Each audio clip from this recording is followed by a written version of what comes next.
নাম বললে চাকরি থাকবে না।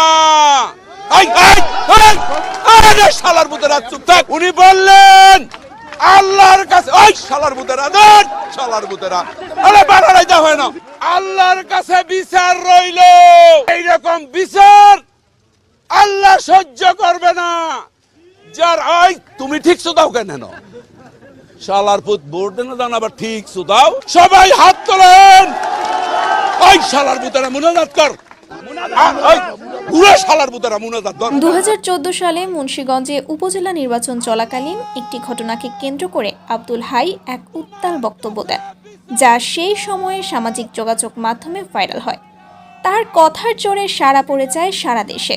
আপনারা কি কেউ জানেন এই ব্যক্তি কে, কি তার পরিচয়, কি কারণে তিনি এত ক্ষিপ্ত হয়ে এভাবে বক্তব্য দিয়েছিলেন?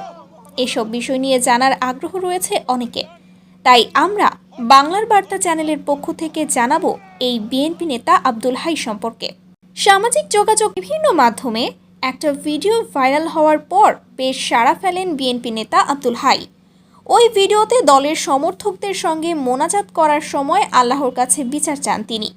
মুন্সিগঞ্জ 3 আসনের একাধিক ভোটার জানান, সকাল থেকেই ভোটারদের কাছে মোবাইলে অডিও বার্তার মাধ্যমে ভোট চেয়েছেন ধানের শীষের এই প্রার্থী। মুদ্রা কথা যেটা আওয়ামী লীগ ভোট নেয়, ভোট চুরি করে। অডিও বার্তায় ভোটারদের সালাম দিয়ে আব্দুল হাই বলেন, আপনাদের ভোটে নির্বাচিত 5 বারের সাবেক সংসদ সদস্য আমি। এলাকার উন্নয়নের জন্য 30 তারিখ নির্বাচনে আপনাদের ভোট এবং দোয়া চাই। আব্দুল হাই বলেন, এখনও রাতে বিএনপি কর্মীদের বাড়ি বাড়ি গিয়ে হুমকি দেওয়া হচ্ছে। সেনাবাহিনী নামলে পরিস্থিতি শান্ত হবে ভেবেছিলাম, কিন্তু তা হয়নি। ভোটারদের বাড়ি বাড়ি গিয়ে ভোট চাইতে পারছি না, বাধা দেওয়া হচ্ছে। তাই চেয়েছি ভোটারদের কাছে অন্তত একটি মোবাইল কলের মাধ্যমে বার্তাটুকু পৌঁছাক। বিএনপি নেতা আব্দুল হাই ধানের শীষ প্রতীকে মুন্সিগঞ্জ 4 আসনে 1979, 1991, 1995, 1996 এবং 2001 সালে 5 বার সংসদ সদস্য অর্থাৎ এমপি নির্বাচিত হন। পরবর্তীতে মুন্সিগঞ্জে আসন পুনর্বিন্যাস করা হলে মুন্সিগঞ্জ 4 আসনটি বিলুপ্ত হয়। 2008 সালে নবম জাতীয় সংসদ নির্বাচনে ঢাকা 4 আসন থেকে ধানের শীষ থেকে নির্বাচন করে আওয়ামী লীগের সানজিদা খানমের কাছে পরাজিত হন আব্দুল হাই। তিনি একজন বীর মুক্তিযোদ্ধা। আব্দুল হাই তার জীবনে এখন পর্যন্ত মোট 5 বার সংসদ সদস্য হিসাবে নির্বাচিত হয়েছেন। ছিলেন জাতীয় সংসদের প্যানেল স্পিকার এবং বিএনপি সরকারের আমলের স্থানীয় সরকার পল্লী উন্নয়ন সমবায় মন্ত্রণালয়ের উপমন্ত্রী। 1979 সালে সংসদ সদস্য হওয়ার পূর্বে মুন্সিগঞ্জ জেলার বৃহত্তর ইউনিয়ন 50 ইউনিয়নের চেয়ারম্যান ছিলেন তিনি।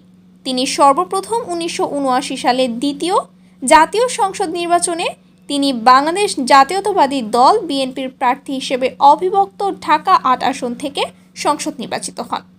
এরপর 5ম থেকে 8ম জাতীয় সংসদ নির্বাচনে ধানের শীষের প্রার্থী হিসেবে তিনি মুন্সিগঞ্জ 4 আসনের সংসদ সদস্য নির্বাচিত হন। 2008 সালের নবম জাতীয় সংসদ এবং 2018 সালের একাদশ জাতীয় সংসদ নির্বাচনে তাকে ধানের শীষের মনোনয়ন দেওয়া হয়েছিল। দলের প্রতি সহতা অনুগত থাকায় মুন্সিগঞ্জের জনপ্রিয় নেতা আব্দুল হাই বর্তমানে বাংলাদেশ জাতীয়তাবাদী দলের চেয়ারপারসন বেগম খালেদা জিয়ার উপদেষ্টা এবং মুন্সিগঞ্জ জেলা বিএনপির সভাপতির দায়িত্ব পালন করছেন। প্রিয় অডিয়েন্স ভাই এবং বোনেরা, সম্প্রতি আমাদের ইউটিউব চ্যানেলের নাম পরিবর্তন করা হয়েছে।